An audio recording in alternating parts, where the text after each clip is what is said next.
పిలిచావు కదా నాన్న, వచ్చాను.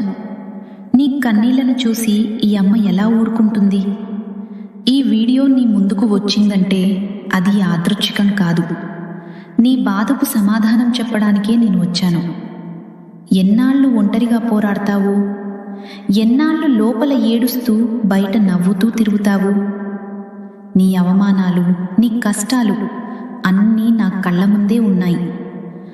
కానీ ఒక్కటి గుర్తుపెట్టుకో, చీకటి తర్వాత వెలుగు తప్పక వస్తుంది.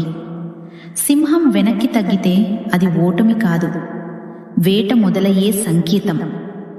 నీ కష్టాల ముగింపు దగ్గరలోనే ఉంది. ధైర్యం వదలద్దు. నీ వెనుక ఈ అమ్మ ఉంది. ఈరోజే నీ బాధలన్నీ నా పాదాల దగ్గర వదిలే. ఓం దున్ దుర్గాయై నమః అని కామెంట్ చేయి. నీలా బాధ